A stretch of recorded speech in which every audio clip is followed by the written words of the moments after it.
नागिन। कहते हैं कोई भी बच्चा अपनी माँ की कोख से शैतान या दानव पैदा नहीं होता, पर अगर बच्चा कोख से ना निकलकर एक ऐसे भयानक और खूंखार तरीके से जन्म ले जिसकी कल्पना मानव संसार में किसी ने आज तक ना की हो, तो फिर दक्षा, जिसे गर्भवती हुए अभी ठीक से 6 महीने भी नहीं हुए थे, दर्द में तड़प रही थी और बहुत जल्द एक नवजात को जन्म देने वाली थी। दक्षा अपनी देह का पूरा जोर लगा चुकी थी, पर उसका बच्चा गर्भ में पूरी तरह अटक चुका था। दक्षा के कई प्रयासों के बाद भी जब बच्चा बाहर नहीं आया तो अपनी चल रही सांसों को आखिरी समझ उसने अपनी आंखें बंद कर ली और हाथ जोड़ परमात्मा से अपने किए हुए पापों की माफी मांगने लगी। इससे पहले कि दक्षा मौत की गोद में हमेशा हमेशा के लिए सोती, उस कमरे का दरवाजा धम्म से खुला और प्रवेश हुआ तांत्रिक खुर्रम का, जिसका बच्चा दक्षा की कोख में था। तांत्रिक ने अपनी कमर से खंजर निकाला और दक्षा के पेट को चीरते हुए अपनी बच्ची को उसकी कोख से निकाल लिया। दक्षा के खून से कमरे की जमीन स्याह लाल हो चुकी थी। एक जिंदगी सांसें त्याग दूसरी जिंदगी को सांसें दे चुकी थी। तांत्रिक की काली माया हर संभव कार्य कर सकती है, मगर एक बच्ची को पालना और उसे माँ बाप का प्यार देना शायद असंभव था। और इत्तेफाक भी देखिए, तांत्रिक ने इस बच्ची का नाम भी माया ही रखा। जब माया की उम्र की बच्चियां गुड्डे गुड्डियों से खेल रही होती थी, तब माया कंकालों को हाथ में ले शैतानी क्रियाओं में भाग ले रही होती थी। माया का बचपन उससे इस कदर छिन गया था कि दूसरे बच्चों को देख उसे घिन आती थी और उसके रहन सहन और वेशभूषा का ढंग किसी 20-25 साल की स्त्री जैसा हो चुका था। बहरहाल समय गुजरता गया और माया की शक्तियां बढ़ती चली गईं। माया अपनी काली जादू की शक्तियों के साथ ऐसी तामसिक शक्तियों की मालकिन भी बन चुकी थी, जिससे वो 4 नेत्रों से देख पाती थी और उसकी पीठ से निकलने वाले 4 पैर उसे किसी इंसानी मकड़ी जैसा आकार दे देते थे। इसी माया के रूप ने कानपुर शहर में धन दौलत से लैस कई उद्योगपतियों के चेहरे नोच और गले को रेत कर उन्हें लूटा और मुंह नोचवा के नाम से मशहूर हो गई, जिसके डर से रात को पूरा कानपुर शहर बाहर निकलने से भी डरता था। देख रही है माया बिटिया, नवाब साहब की पुश्तैनी हवेली है। जरा सोच, तूने अगर इस हवेली के मालिक को जान से मार दिया तो ये हवेली और इसमें रखी सारी धरोहर हमारी। बाबा, आज हम नहीं कर पाएंगे। पेट में मरोड़े पड़ रहे हैं और सर दर्द से फटा जा रहा है। देख लड़की, माथा मट्ठन का, पिछले 2 महीने से देख रहा हूँ, काम में मन नहीं लगता तेरा। बोल मत, तू मेरी वजह से जिंदा है। माया अपनी उम्र की लड़कियों से बिल्कुल अलग थी, मगर ये सच भी था कि उसके शरीर में हर वो बदलाव आ रहा था जो एक बढ़ती उम्र की लड़की में आता है। माहवारी, जिसे अंग्रेजी में पीरियड्स भी कहते हैं, उसके बारे में माया को जानकारी नहीं थी और तांत्रिक, उसके लिए तो माया एक खिलौना भर थी। जब जब माया तांत्रिक के दिए काम को इनकार कर देती, तांत्रिक अपनी छड़ी से उसके तलवे और पीठ पर इतनी जोरों से मारता कि अक्सर लाल निशान कई दिनों तक रहते। कमजोत, तुझसे तो आने के बाद निपटेंगे हम। पहले इस नवाब के भतीजे को मौत के हवाले करेंगे। तांत्रिक माया के पेट पर लात मार हवेली के अंदर चला गया। माया अपने पेट को पकड़े काफी देर तक वहीं लेटी रही। अचानक गोली चलने की आवाज से वो चौकन्ना हुई और अपना पेट पकड़कर हवेली के अंदर जाने लगी। हवेली में पहुंचते ही उसने देखा कि तांत्रिक पीठ के बल सीने पर हाथ रखे मर चुका था और उसकी छाती से खून बहता चला जा रहा था। तांत्रिक के ठीक सामने एक आदमी हाथ में दुनाली बंदूक और पैरों में चमड़े के जूते पहने खड़ा था। माया के लिए कुछ भी समझ पाना असंभव था और माहवारी की कमजोरी के चलते वो बेहोश होकर गिर पड़ी। माया को जब होश आया तो उसने पाया कि वो एक नर्म बिस्तर और कंबल की गर्म ओट में थी। उसके पेट पर एक हॉट बैग रखा हुआ था।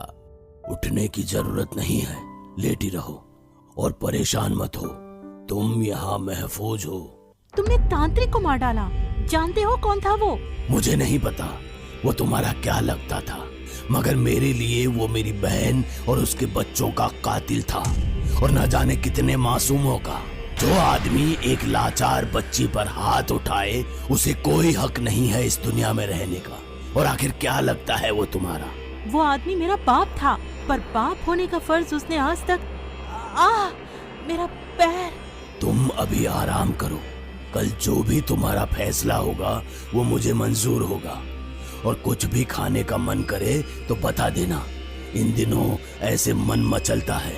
एक आखिरी बात, बाप पैदा करने से नहीं, ख्याल रखने से बनता है। किसी अनजान का उसके प्रति ममता जगाना और इस तरह ख्याल रखने के भाव ने उसका मन मोह लिया, और उसने उसी वक्त फैसला किया कि इस व्यक्ति के लिए वो दुनिया में किसी से भी लड़ जाएगी।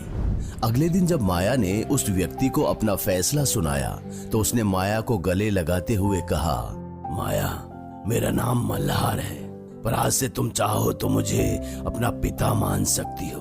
क्या मैं आपको मल्हार बाबा कह सकती हूँ? बेशक, क्यों नहीं। और आखिरकार दो अधूरे लोगों को वो मिला जिसकी उन्हें सबसे ज्यादा जरूरत थी। मल्हार को अपनी बेटी और माया को एक पिता। मल्हार ने माया को वो प्यार दिया, शिक्षा और ज्ञान दिया जिसकी उसे सख्त जरूरत थी। माया अक्सर दिन में अपने बाबा के साथ गार्डन में खेलती, लिविंग रूम में पढ़ती और रात को बाबा से नागमणि की कहानियां सुनकर सो जाती। माया अक्सर मल्हार से पूछती कि क्या सच में ऐसी नागमणि है जो किसी भी व्यक्ति को अजय और जिंदा कर सकती है। तो मल्हार उसका सिर्फ एक ही जवाब देता, कुछ कहानियां हकीकत ना ही हो तो अच्छा। देखते ही देखते 9 साल गुजर गए और माया समय के साथ अब एक जवान और खूबसूरत युवती में तब्दील हो चुकी थी, जिसे गली मोहल्ले में जाते देख लड़कों की सांसें थम जाती।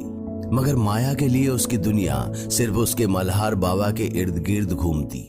एक शाम जब माया अपने घर पहुंची तो उसने देखा कि हवेली में सब बिखरा पड़ा है।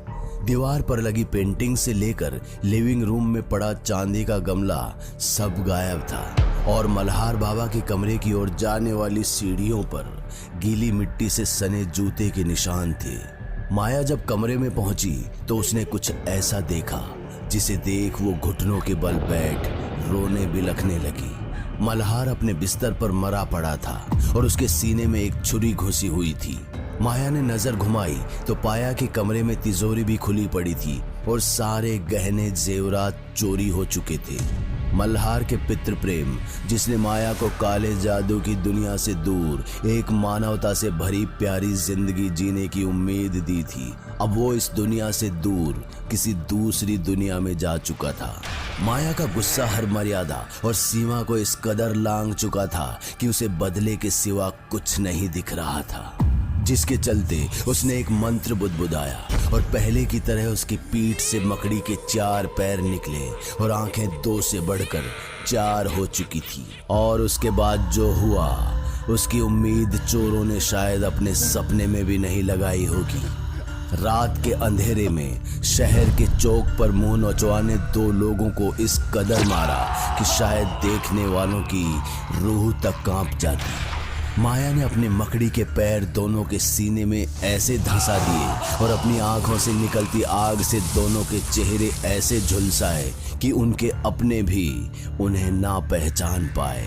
एक वो दिन था और एक आज, जब से माया इस मणि की तलाश में ना जाने कितनों को मौत के घाट उतार चुकी थी और आखिरकार अपने मल्हार बाबा को वो दोबारा जीवित देख पाएगी। कौन हो तुम और क्या चाहिए तुम्हें? वो मणि, अनोखी मेरी काया और नाम है मेरा माया। ऐसे ही कुछ इंट्रो की एक्सपेक्ट कर रही थी ना तुम? जमाना बदल गया है, लेकिन तुम नागिन लोगों का फैशन अभी तक वही। मैं शेषनाग कुल की। हाँ पता है तुम शिवन्या हो। तुम नागमणि हासिल करने आई हो ना? बिना तुम्हारे रक्त के इस नागलोक का द्वार खुलेगा नहीं, वगैरह वगैरह वगैरह सब पता है मुझे। तुम ये सब कैसे जानती हो?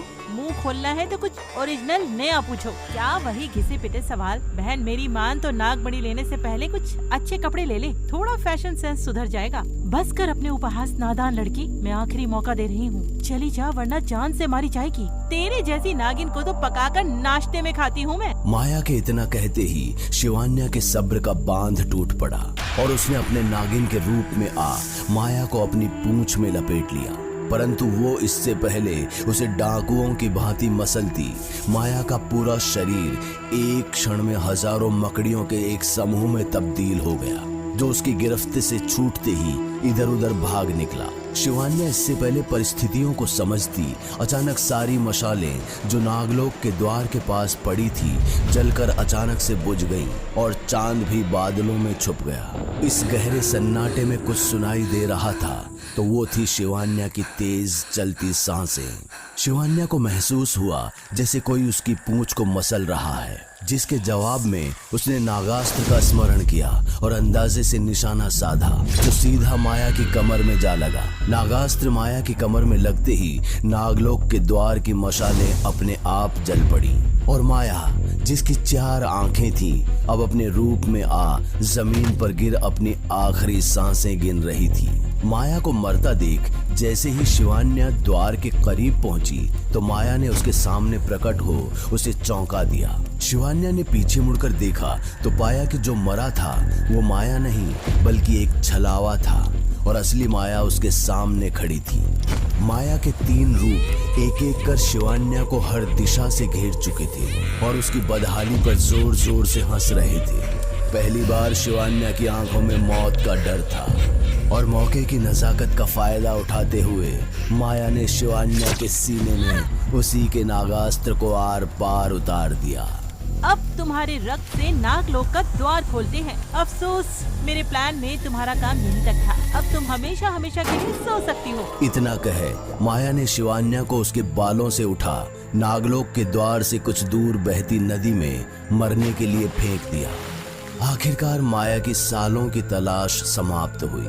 नागलोक में प्रवेश करते ही वो मंत्रमुग्ध हो चुकी थी। चांद की सुंदर लालिमा, खुला आसमान और शीशे से साफ नीर के बहते झरने जिसमें तारों की छवि मोतियों के समान चमक रही हो। इसी सुंदरता के पीछे झरने के भीतर उसे हरे पन्ने सा चमकता एक पत्थर दिखा, जिसकी चमक कोहरे को भी चीर कर बाहर आ रही थी। नागमणि! एक बूढ़ा शास्त्री नदी किनारे अपने भोजन के लिए नदी से पानी लेने आया ही था कि अचानक उसे शिवान्या का मूर्छित शरीर नदी में बहता दिखाई दिया। इससे पहले कि वो कुछ सोचता और समझता, नीलवंती यक्षिणी भी वहीं अवतरित हुई, जिसे देख शास्त्री ने कहा, नाविका तुम? क्या माया नागमणि की बदौलत अपने मल्हार बाबा को जीवित कर पाएगी? आखिर क्यों इतने सालों बाद नीलवंती यक्षिणी उसी राजू से मिलने आई जिसने उस रात नीलवंती की तपस्या भंग की थी? और क्या यही शिवान्या का अंत है? इन सभी सवालों के जवाब मिलेंगे अगले भाग में। तब तक देखते रहिए डोडो टीवी की नई सीरीज नागिन।